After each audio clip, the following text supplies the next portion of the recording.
va parler de certification, hein, puisque attestation, certification, on va en parler un petit peu maintenant et on en reparlera de façon plus détaillée tout à l'heure.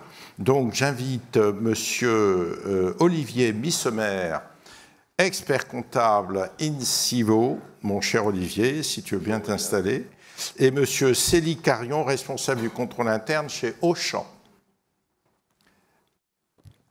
Merci. Voilà. Donc je vous laisse, Olivier, je te laisse intervenir et puis entamer le dialogue comme la fois précédente. Parfait. Oui, nous avons eu droit maintenant à une présentation générale de l'esprit du contrôle fiscal en France, de cette nouvelle législation sur la certification des logiciels et systèmes de caisse. Je sais, en ayant vu les questions que vous avez posées depuis le début de ces interventions, que vous avez un certain nombre de préoccupations. Donc, déjà, juste une petite précision. Beaucoup des questions auront leur réponse au cours des différents ateliers de la journée. Donc, ne vous inquiétez pas si on ne les traite pas immédiatement. Et quant aux autres, de toute façon, elles seront toutes publiées avec des réponses adéquates sur le site de l'Académie en même temps que les vidéos. Maintenant, une question qui est très importante, c'est est-ce que je suis concerné dans mon activité d'entreprise, d'industriel, de commerçant, de profession libérale? Dans quel cadre est-ce que je dois être concerné, que je dois utiliser des logiciels certifiés ou pas? C'est une grande question puisque, comme le disait Madame Gabet tout à l'heure, ça n'est pas excessivement simple de définir ce qu'est un système de caisse ou un logiciel de caisse, ou une fonctionnalité de caisse. Je voudrais... il n'y a pas de diapo, ça va venir. Simplement, l'historique de ce texte est relativement chargé. En 2016, loi de finances 2016, vous avez eu droit à l'article 40, non, c'était, je sais plus, l'article 88 qui modifiait le 286 de la loi du CGI. Et donc, à ce moment-là, on vous parlait de certifier tout le logiciel qui enregistrait des règlements des clients. Et nous avons travaillé activement avec l'administration fiscale, avec les éditeurs et autres dans le cadre du groupe de travail sur cette application d'enregistrement des règlements clients qui était déjà très large et qui concernait les logiciels et les systèmes caisse enregistreuse, logiciels de facturation, logiciels de comptabilité, ce qui était un champ assez conséquent. Vous avez eu ensuite un communiqué du ministre Darmanin au mois de mai-juin, je ne sais plus la date exacte, qui a parlé d'un recentrage du dispositif sur les caisses et les systèmes de caisse et plus sur la comptabilité ni la facturation, enfin la gestion. Mais nous avons eu en 28 juillet 2017 une FAQ qui a été publiée par l'administration fiscale et qui reprenait la définition de ce qu'était pour l'administration fiscale un logiciel ou un système de caisse.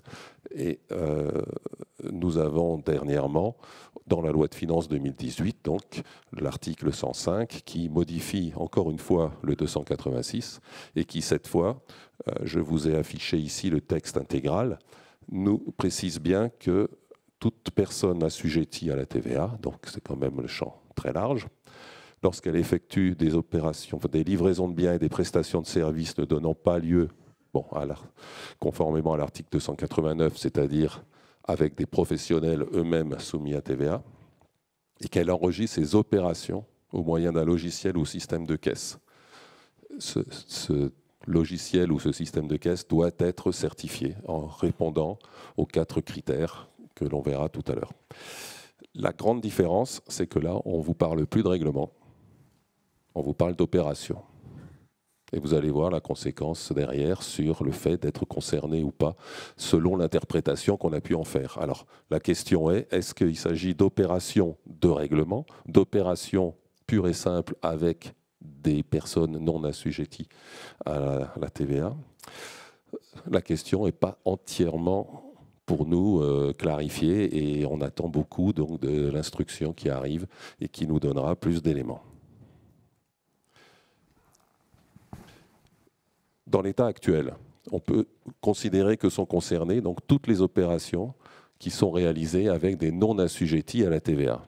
Non-assujettis à la TVA, essentiellement des particuliers, plus quelques cas où vous avez des entités qui ne sont pas assujetties à la TVA. Je pense à des associations, à des entités du secteur public ou autres, qui seront donc dans le champ. Disons que les opérations effectuées avec ces clients-là seront dans le champ de l'obligation de certification. Ce qui est extrêmement important, c'est que ce n'est pas la définition de l'outil ou du logiciel qui compte. Ce n'est pas parce que ça s'appelle caisse enregistreuse uniquement qu'il faut certifier. Vous pouvez avoir un logiciel qui effectue et qui enregistre des opérations avec un client particulier. Et je pense à la facturation en premier. Vous facturez à un particulier. Vous n'êtes pas dans le champ de l'article 289 et donc, obligatoirement, votre logiciel et votre système doivent être certifiés. Voilà l'interprétation logique et simple de cette obligation.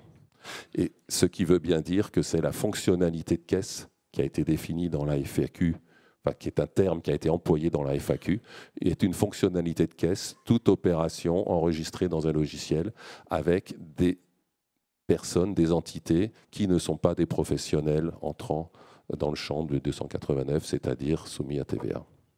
Vous voyez que le champ, finalement, est quand même assez vaste. Donc, on va... Je te pose la question là ou plus tard? Non, plus tard. Plus tard, hein. D'accord, là, vas-y. Plus tard. On a préparé quelques questions. Ouais, on va répéter toute la nuit là-dessus, donc je ne vais pas me rater quand même. Qu'est-ce que cette certification ou cette attestation doit garantir? Les 4 critères qui ont été évoqués tout à l'heure, il s'agit d'inaltérabilité des données, de sécurisation de ces données, de la conservation et de l'archivage. On verra comment opérer pratiquement ces opérations et assurer donc la compatibilité et la conformité de ces logiciels ou applications avec ces 4 critères. Le plus important, l'inaltérabilité, c'est une notion qui existe depuis longtemps, qu'on retrouve, on parlait beaucoup du FEC, avec les validations d'écriture comptable, qu'on retrouve dans la caisse avec les clôtures journalières, les cumuls et autres qui doivent donc garantir cette inaltérabilité, cette non-modification des données d'origine. Et là, on retombe donc dans ces notions. Pour les caisses, elles sont relativement simples et claires et elles sont appliquées aujourd'hui dans la plupart des logiciels qui présentent des certificats. On est absolument rassuré. Par contre, comment les transposer, les appliquer dans des outils différents, dans un logiciel de facturation, dans un logiciel de gestion commerciale, dans une comptabilité, à partir du moment où on enregistre des opérations avec des particuliers. Et là, la question aujourd'hui n'est pas tranchée. Les référentiels n'existent pas encore et sont en cours de réalisation. Marc vous en a parlé tout à l'heure et on va encore travailler là-dessus ces prochains mois pour aider les éditeurs et les entreprises à pouvoir se faire certifier ou à attester eux-mêmes. Alors, on a fait 2 petits schémas qui devraient vous éclaircir un tout petit peu la situation. Alors, on commence par le plus sympathique pour vous, c'est comment ne pas être dans le champ de l'obligation de certification. Donc, comment être hors champ. Pour un contribuable qui est émetteur d'opérations, qui est assujetti à la TVA. Si on commence du côté droit, s'il est lui-même dans le champ d'opérations bien spécifiées par les articles 261, il ne sera pas soumis à cette obligation. Ce sont des activités bien particulières, profession médicale notamment, enseignement, etc. Donc ça, c'est tout à fait classique et normal. On est dans le champ, on est assujetti à la TVA, mais on n'y est pas soumis. Les auto-entrepreneurs, j'ai gardé le terme auto-entrepreneur, bien que ça devrait être micro aujourd'hui, les auto-entrepreneurs ont été spécifiquement exonérés, ont été mis hors champ, mais avec une question qui doit encore être précisée, à quel niveau? Est-ce que c'est jusqu'au seuil maxi des micro-auto-entrepreneurs ou est-ce que c'est seulement au niveau de la franchise en TVA? Je pose la question, je n'ai pas la réponse moi aujourd'hui. La franchise en base, évidemment, si vous avez une activité avec une franchise en base de TVA, vous serez hors champ. Il reste le cas où vous êtes soumis à TVA, en n'entrant dans aucun de ces 3 cas. À ce moment-là, si vous effectuez des livraisons et des applications, des travaux uniquement avec des professionnels en B2B, à ce moment-là, vous serez hors champ, puisque vous rentrez dans le cadre de l'article 289. Je suis désolé, hein, je vous fais beaucoup référence à ces articles, mais enfin, c'est la base du texte de loi, et il est absolument indispensable de rester clairement en référence à ces articles. Et donc, en travaillant exclusivement en B2B, je serai hors champ, je n'aurai pas cette obligation. Il va de soi qu'il ne s'agit pas de caisse enregistreuse, parce qu'on n'utilise pas de caisse enregistreuse en B2B. Ou alors, ce sont des cas qui pourront échapper. Mais il s'agit de tout ce qui est facturation, enregistrement de règlement, etc. Lorsqu'on travaille qu'avec des professionnels, on sera hors champ. Par contre, dans le cadre du 289, on sera dans le cadre de la facture. Il faudra émettre des factures conformes fiscalement, qu'elles soient papier ou qu'elles soient électroniques. Et à ce moment-là, selon le type de facture, si vous avez des factures papier ou des factures électroniques non sécurisées, vous serez dans le cadre de la piste d'audit fiable, de la PAF, dont on vous parlera de façon beaucoup plus précise en fin d'après-midi. Donc voilà comment être hors champ. Par contre, tout ce qui est dans le champ d'application de la certification ou de l'attestation, déjà, il faut être soumis à TVA lorsqu'on effectue des opérations. Si on effectue des livraisons de biens ou des prestations à des particuliers, donc on va essentiellement parler des particuliers, que ce soit totalement ou que ce soit partiellement. Vous êtes une entreprise, vous avez une activité avec des professionnels et de temps en temps vous vendez à un particulier. Si vous utilisez le même système d'enregistrement des commandes, de livraison, de facturation et d'enregistrement des règlements, ce système devra être certifié.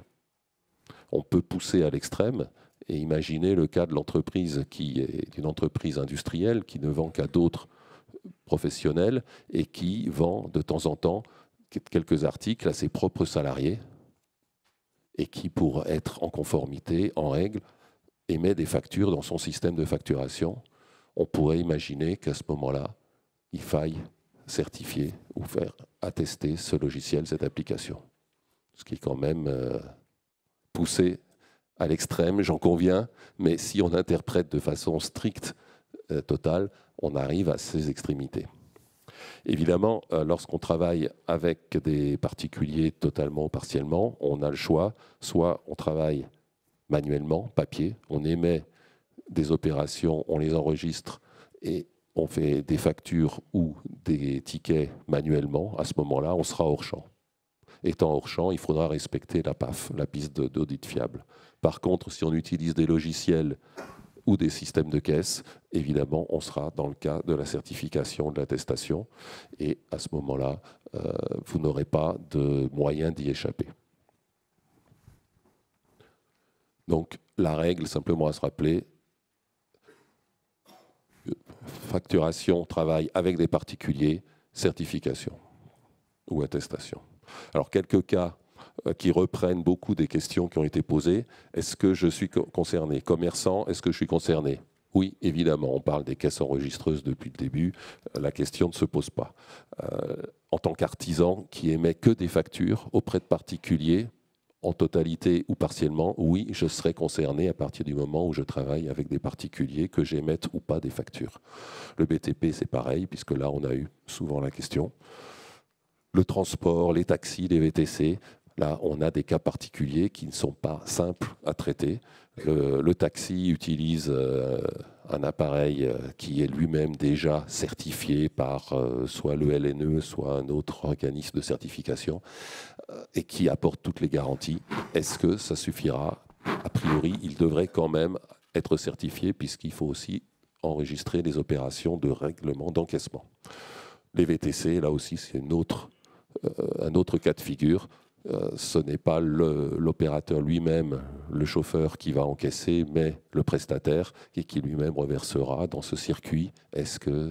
Qui doit être certifié, quand et à quel niveau? Aujourd'hui, on y réfléchit. La question des automates, des péages, des parkings, des distributeurs automatiques, elle est ouverte. Elle n'est pas simple. Parce que, pareil, j'ai déjà vu des affichettes collées sur des distributeurs de café. d'un des plus grands prestataires qui indique que si on souhaite un ticket justificatif conforme, il faut leur écrire par mail à telle adresse et ils nous le font parvenir. Étonnant. Je crois qu'ils n'ont pas bien compris le sens de la loi. Les entreprises industrielles, comme je vous le disais, lorsque vous travaillez avec des professionnels et partiellement avec des particuliers, eh bien, vous serez soumis à cette réglementation, la certification, à partir du moment où vous utilisez les mêmes logiciels. Des autres prestataires de services soumis à TVA, oui, à partir du moment où ils ont des clients particuliers, et des entités publiques soumises à TVA. Lorsque vous avez de la distribution d'eau, de l'enlèvement d'ordures ménagères, sont soumis à TVA, la question est ouverte. A priori, oui, il faudrait rentrer aussi dans la certification ou l'attestation. Et les experts comptables, ils sont concernés? Et les experts comptables, je sais bien que chez nous, c'est pas pareil. Ah non. Mais si. Et, ah bon?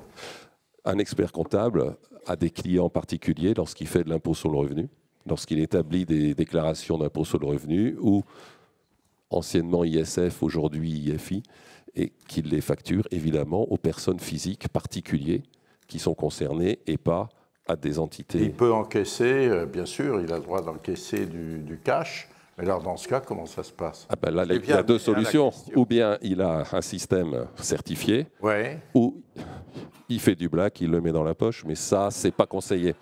Donc, je conseille un système certifié. Donc, il faut un système certifié absolument. pour la caisse au sens large. Si on veut se conformer à nos règles déontologiques et d'assurance, il faut qu'on ait une mission, donc le bon de commande, oui, oui, non, mais et qu'on effectue la facturation directement au particulier et que cet ensemble de prestations soit réalisé avec un logiciel certifié. L'autre solution, c'est de demander un chèque. Non, ça ne changera rien. Quel que soit le type de règlement, vous serez soumis. Même si on règle par chèque. Attention, ça c'est très important et dès le départ, ça a été spécifié. On l'a pas dit, Quel que soit le type de règlement, vous êtes dans le champ de la certification. Il ne s'agit pas que des espèces. Règlement par carte, par chèque, par ticket restaurant, par compensation, tout est susceptible d'entrer dans le champ. Parfait. Alors, une toute petite diapo et j'arrête. D'accord, merci. Juste des questions, les principales qui arrivent absolument tout le temps. Oui, est-ce que vous êtes obligé en tant que commerçant d'avoir un logiciel ou un système de caisse? La réponse a déjà été donnée, non. Aucune obligation, mais dès que vous en avez un, il va falloir qu'il soit certifié. Donc s'il est obsolète, s'il n'est pas certifié, à vous, en tant que professionnel responsable, d'exiger sa mise à niveau ou d'en changer à vos frais. L'obligation d'émettre des factures qu'un logiciel conforme, oui, à partir du moment où on travaille avec des particuliers. Le e-commerce et les marketplaces. Le e-commerce simple, oui, il est dans le champ de la certification. La place de marché qui ne facture pas elle-même et qui n'encaisse pas elle-même, mais qui présente simplement des offres de partenaires français ou étrangers, la question est ouverte. Je ne saurais pas quoi répondre. Comment et qui doit aller vers la certification. Franchisé, commerce associé, oui, là c'est spécifique et je vous renvoie vers le site de l'Ordre où on a déjà répondu à ces questions. Succursales et filiales de sociétés étrangères ayant une activité en France, oui, évidemment, elles sont soumises aux mêmes règles que toutes les sociétés françaises. Les logiciels libres et les développements internes, alors là, c'est un gros sujet parce que tous ces logiciels libres ou les développements internes dans les entreprises doivent être certifiés. Ils ne peuvent pas être attestés par un éditeur. Ce qui va sûrement provoquer on en reparlera des goulets de tremblement et on en reparlera cet après-midi. Voilà. Merci, j'ai essayé de faire très vite. Merci beaucoup, je vais Olivier. laisser Célie maintenant nous expliquer. Voilà, on va passer à Célie. Laisse-moi faire mon boulot parce que sinon je ne sais pas ce que je fais ici. Alors, Auchan, ça, vous savez, ça évoque quelque chose de très sensible chez moi parce qu'il y a une trentaine d'années, j'ai formé, vous êtes chef du service d'audit interne, si j'ai bien compris. Contrôle interne. Contrôle interne. Et, non, mais je sais la différence. Mon mémoire d'expert comptable, c'est là-dessus. Il est à la bibliothèque de l'Ordre pour les connaisseurs. Non, mais Auchan, il y a une trentaine d'années, j'ai formé parce que j'avais créé 20 jours de formation dans le cadre d'une boîte qui s'appelle la Ségos, qui fait de la formation, 20 jours sur l'audit. Et donc, j'avais fermé le service d'audit interne qui était naissant, mais pas chez Auchan, chez un de vos concurrents qui est très implanté dans le Sud. Donc, c'est peut-être... Non, mais quand j'ai Auchan, je me suis dit, tiens, ça me fait penser... Voilà, c'est pas du tout la raison pour laquelle vous êtes là, mais enfin, il faut bien se détendre un peu après l'excellent exposé de mon ami Missemer. Donc voilà, vous allez nous expliquer, grâce à quelques transparents, un peu comment vous avez pris le sujet. Je vous poserai une question. Il faut qu'on arrête à 45. À vous de jouer. Ok, donc en termes de timing, je vais le tenir. Voilà, Aujourd'hui, première slide. Aujourd'hui, donc l'organisation schématique d'Auchan Retail France, d'un point de vue business, c'est 18 milliards de chiffre d'affaires, 370 points de vente et 72 000 collaborateurs. Nos activités s'articulent autour de 3 formats que sont les hypermarchés, les supermarchés proximité et les sites de vente en ligne. Le premier format, vous les connaissez tous, c'est nos hypermarchés, où on va retrouver nos magasins physiques supérieurs à 2500 m², la distribution de carburant et les activités d'Auchan Service qui traitent les services après-vente et la livraison à domicile chez nos clients. Le second format reprend les mêmes activités sur des superficies plus petites, inférieures à 2500 m². On va y retrouver les supermarchés et la proximité, avec notamment les marques Auchan Supermarché et My Auchan. Le troisième format e-commerce, là on va y retrouver différentes activités alimentaires et non alimentaires. Vous allez y retrouver les drives super, les drives hyper et l'enseigne Chronodrive. Vous avez ensuite des services de livraison à domicile, Auchan Direct pour l'alimentaire, Auchan.fr et Auchan Fuel pour le non alimentaire. Et également, nous avons une activité de marketplace qui concerne la vente pour le compte de tiers. Ce qu'il faut retenir, c'est que finalement, Auchan, vous voyez, est concerné sur l'ensemble de ces activités, étant donné qu'on réalise l'intégralité ou quasi l'intégralité de nos ventes en B2C à ce jour. Chaque format et enseigne que je viens de vous présenter a généralement ses propres systèmes d'information. Donc à chaque fois, on va venir complexifier finalement les flux techniques et on va devoir se conformer finalement sur l'ensemble de ces systèmes. Physiquement, c'est plus de 10 000 caisses qui sont aujourd'hui présentes dans nos magasins, sans compter les balances qui vous permettent de peser vos fruits et légumes dans nos magasins. D'un point de vue technique, donc en slide 2, l'idée c'était de vous représenter l'organisation schématique de nos systèmes d'information utilisés du passage en caisse jusqu'à l'archivage comptable. Donc au regard de l'ensemble de nos applications et notamment du grand nombre de nos outils métiers, vous imaginez que je ne pouvais pas vous mettre tout sur une slide avec les différents flux associés. On a aujourd'hui 500 outils métiers dans nos hypermarchés et supermarchés qui vont reprendre notamment les référentiels clients, de commandes, produits, prix et tout ce qui va concerner les informations de livraison et de mouvement de stock. Ces mêmes outils métiers sont reliés à des bases de données qui sont au nombre de 10 000 chez Auchan et qui, ces bases de données, pour en partie, vont alimenter ce qu'on peut définir comme des systèmes de facturation. Alors, avec ma définition, c'est un système qui émet des tickets ou des factures selon l'origine des ventes. L'origine des ventes, soit online, donc là on va plutôt avoir des facturations, soit en magasin physique, et là dans ce cas on va avoir plutôt des tickets de caisse. Nous comptons environ 10 systèmes de facturation au niveau d'Auchan Retail qui sont reliés à nos caisses physiques en magasin, la fameuse caisse enregistreuse, et à nos systèmes de facturation en ligne. Lorsque vous passez en tant que client en caisse, des systèmes monétiques qui sont compris entre 5 et 10 en termes de volumétrie vont entrer en jeu pour la gestion des autorisations interbancaires et tout ce qui va être autorisation de paiement, et notamment pour les paiements par chèque, donc quel que soit le moyen de paiement.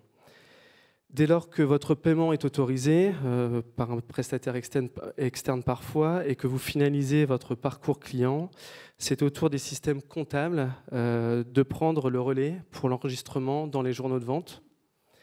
Et en dernier lieu, ce sont nos systèmes d'archivage qui vont définitivement clore ce processus. Donc archivage soit de données de gestion, soit de données comptables. Ça dépend où on veut se situer au niveau de l'information que l'on souhaite conserver. En conclusion, ce qu'il faut retenir de tout ça, c'est que ce sont des dizaines d'outils et de flux qui sont utilisés du passage en caisse jusqu'à l'archivage comptable et fiscal. Cette nouvelle législation implique pour Auchan Retail France une mise à niveau des systèmes existants afin de répondre à ces nouveaux critères d'inaltérabilité, de sécurisation, de conservation et d'archivage. Et le délai moyen de mise en conformité par système, de la prise de contact avec l'éditeur jusqu'au déploiement dans nos 370 points de vente et sur nos 10 000 caisses, est d'environ 1 an par système. Donc pour un coût global à entreprise qui est estimé entre 5 et 10 millions d'euros, du fait du périmètre qui doit encore être défini au regard des questionnements qui restent aujourd'hui sur le périmètre. Voilà. Mais, merci beaucoup. C'est extrêmement intéressant de voir l'impact dans une très grosse entreprise très concernée par ce problème. L'organisation, et là vous avez évidemment pas donné trop de détails parce que ça aurait été trop long, on voit que l'impact est quand même très important. Vous avez réfléchi et mis en œuvre des processus de mise à jour, de mise à niveau depuis un moment. Les 5 à 10 millions de coûts global, c'est du cash ou c'est aussi le temps passé par les équipes? C'est quoi alors ça a mobilisé combien de personnes pendant combien de temps? Alors aujourd'hui, on est dans cette démarche, et notamment on attend les évolutions réglementaires, on est quand même dans cette démarche d'un point de vue technique de conformité. Au niveau des 10 millions, c'est un coût global qui inclut nos prestataires externes et notre masse salariale interne. C'est à peu près 2 tiers, 1 tiers, donc 2 tiers pour les éditeurs et 1 tiers d'internes. En ce qui concerne l'organisation, c'est clairement un projet qu'on est en train de mener dans l'entreprise. Aujourd'hui, vous avez à peu près 3 personnes à temps plein qui travaillent avec différents services parce que c'est au regard de la complexité technique et de la complexité législative, il faut être en mesure de trouver les bons termes pour nos informaticiens et d'être finalement le relais avec nos équipes informatiques d'interprétation de cette loi. Donc c'est un travail tripartite entre le contrôle interne, la finance et nos équipes techniques. Très bien, merci. Olivier, un dernier mot? Simplement, les 2 cas que vous a présentés, j'ai essayé de vous parler surtout des petites entreprises, des cas les plus simples, les plus fréquents, et ici un cas d'entreprise très importante avec un système complexe. On se rend compte qu'aujourd'hui, on est devant beaucoup de questions encore qu'il va falloir trancher, pour lesquelles on aura besoin de précision, mais que le coût humain, le coût en temps et le coût financier ne sera pas nul au niveau de l'économie.